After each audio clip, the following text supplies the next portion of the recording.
नमस्कार, अस्सलाम वालेकुम। मेरा नाम करीम लाखानी है और मैं अहमदाबाद में प्रैक्टिसिंग चार्टर्ड अकाउंटेंट है। मेरी ऑफ़िस पालड़ी विस्तार में है। मेरा जो बचपन है वो रामराय नगर टेकरा, जो अहमदाबाद की सबसे बड़ी झुप्पड़पट्टी में से एक है, वहाँ मैंने निकाला है। हम बहुत ही एक कॉमन फैमिली से मैं आ रहा हूँ और मेरी पूरी पढ़ाई मैंने गुजराती मीडियम में की थी।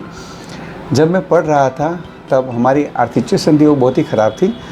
तब मैं सोच रहा था कि इस सिचुएशन से मैं मेरी फैमिली को कैसे निकालूं, और तभी मुझे लगा कि इल्म, पढ़ाई एक ऐसी गिफ्ट है कि जिसके द्वारा हम हमारी लाइफ चेंज कर सकते हैं, और वही रास्ता मैंने चूज़ किया। 11th-12th में मैं सरदार पटेल स्कूल में था और मुझे कॉमर्स में बहुत ही अच्छी ग्रिप आ गई, लेकिन उस टाइम मुझे पता नहीं था कि मुझे आगे क्या करना, क्या पढ़ाई करनी। तो किसी ने मुझे बताया कि जिस तरह से साइंस में मेडिकल और इंजीनियरिंग सबसे अच्छी डिग्री है, इस तरह से कॉमर्स में सबसे बेहतरीन डिग्री वो चार्टर्ड अकाउंटेंसी है। मैंने सोचा कि ग्रेजुएशन के बाद मैं सीए करूंगा, क्योंकि उस टाइम 12वीं के बाद सीए नहीं हो रहा था। तो ग्रेजुएशन मैंने एचए कॉलेज से की और उस टाइम मैं टॉपर रहा था। लेकिन हालात ऐसे हुए कि मुझे कमाना भी ज़रूरी था, तो मैंने सुबह दूध बेचना स्टार्ट किया और दिन में मैं बच्चों को पढ़ाता था मैं। और ग्रेजुएशन के बाद मेरा ख़र्चा भी मुझे खुद ही निकालना था। तो मुझे जब सीए करना था तो मेरे पास सीए की फ़ी भी नहीं थी, तो मेरे जो एम्प्लॉयर थे उन्होंने मुझे वो मेरी सीए की फ़ी दी और मैंने सीए जर्नी स्टार्ट की। तो मैं पढ़ता था, पढ़ाता था, दोनों काम मैं साथ में करता था और साथ में मुझे कमाना भी ज़रूरी था। पढ़ाते पढ़ाते और पढ़ते पढ़ते मैं सीए हो गया, लेकिन सोच रहा था कि सीए होने के बाद करना क्या। नेचुरली हम लोग गुजरात में हैं और हम खोजा कम्युनिटी से बिलोंग हैं, तो नेचुरली हमारा खुद का व्यवसाय और खुद का बिज़नेस ही हमारी टॉप प्रायोरिटी थी। मेरे पापा बचपन से मुझे कहते थे कि बेटे जॉब कभी मत करना, जॉब करने से तुम्हारी रोज़ी बंध जाती है, यानी आपको आगे बढ़ना है तो जॉब लिमिटेशन बन जाती है। तो मैंने सोचा कि मैं खुद की प्रैक्टिस स्टार्ट करूँगा। मेरे साथ मेरे 2 पार्टनर अरमान इस्माइली और नरेंद्र टुंडे, ये 2 मेरे बचपन के फ्रेंड थे। हम तीनों ने मिलकर हमारी खुद की ऑफिस स्टार्ट की भुलाबाई पार्क विस्तार में। आपको जान के आश्चर्य होगा, जब हमने प्रैक्टिस स्टार्ट की तब हमारे पास एक भी फाइल नहीं थी। मैं बात कर रहा हूँ 1999 की, जब मैंने खुद की ऑफिस भुलाबाई पार्क एरिया में स्टार्ट की। लेकिन हमने सोचा था कि भले अभी हमारे पास काम नहीं है, हम मेहनत करते रहेंगे, हम कंटिन्यूटी रखेंगे तो आज ही तो कल हमारे पास काम आएगा। लेकिन ऐसे ही हमारे पास 4 या 5 साल निकल गए। उस टाइम देश की सिचुएशन भी ख़राब थी, एक मंदी के दौर से हम गुजर रहे थे और धीरे धीरे हमें काम मिलना स्टार्ट हुआ और 2005 से हमें और ज़्यादा काम मिलने लगा। हम लोग शिफ्ट हुए पालड़ी विस्तार में और आज हमारे पास बहुत ही बढ़िया ऑफिस है। 30 से 35 लोग हमारे वहाँ काम कर रहे हैं। 3 चार्टर्ड अकाउंटेंट है जो हमारे ऑफिस में फुल टाइम होते हैं। लेकिन ये जर्नी में बहुत सारी हमें ऑब्स्टेकल आए, बहुत सारे स्ट्रगल आए, क्योंकि अगर आपका बैकग्राउंड कॉमन है, नॉर्मल है, तो बीइंग ए सीए आप सीए प्रैक्टिस के लिए एलिजिबल नहीं हो, क्योंकि आपको सीए की प्रैक्टिस करना है तो आपके रिलेशन में, आपके ग्रुप सर्कल में वेल्दी लोग होने ज़रूरी है। तो जब हमने प्रैक्टिस करना सोचा तब हमारे पास सबसे बड़ी ऑब्स्टेकल ये थी कि हम काम कहाँ से लाएं, और आज भी यही ऑब्स्टेकल यूथ के सामने भी है कि काम कहाँ से लाएं। लेकिन हम लोगों को मिलते रहे, काम हमारे पास आते रहे और हमने ईमानदारी से, हमारी अच्छी नीयत से हमने वो काम पूरे किए, तो लोगों का हमारे पे जो ट्रस्ट है वो बढ़ता गया और हमें नए नए काम मिलते रहे।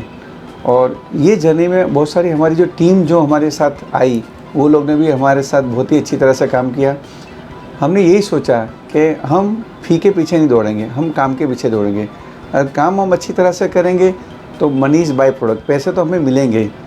तो हम लोग ने मैक्सिमम हमारे कस्टमर को सेटिस्फेक्शन देना शुरू किया।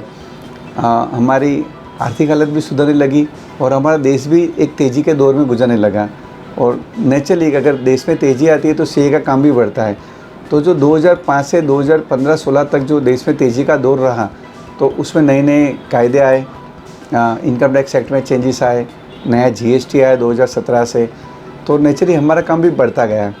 और अभी आप देखो तो हमारे पास एक बेहतरीन इंफ्रास्ट्रक्चर है, हमारे पास अच्छी टीम है।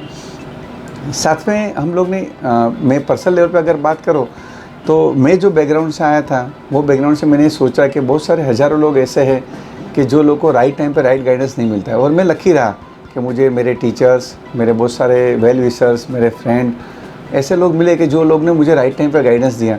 तो मैंने भी यही चीज़ को आगे बढ़ाने का स्टार्ट किया और अहमदाबाद में एक मेगा एजू फेस्ट नाम की मुहिम स्टार्ट की। उसमें बहुत सारे लोगों ने सपोर्ट किया और अभी रिसेंटली हम लोग ने 2019 में दिसंबर में रिवर फ्रंट पे मेगा एजू फेस्ट किया।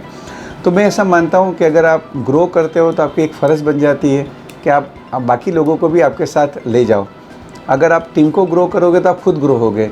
तो मैंने इस as a part of social responsibility जो गरीब बच्चे थे, जो लोग पढ़ नहीं सकते थे या जो पढ़ना चाहते लेकिन आगे क्या करना उनको पता नहीं था, उनको गाइडेंस देना स्टार्ट किया। और अभी बहुत सारे बच्चे मेरे गाइडेंस के नीचे सीए कर रहे हैं या अदर कोर्स में कर रहे हैं। साथ में मैंने एक बहुत ही अच्छी बेहतरीन संस्था ज्वाइन की, साइन फाउंडेशन, जो गरीब बच्चों को फ्री में पढ़ाती है वटवा, नारोल, दरमड़ा में।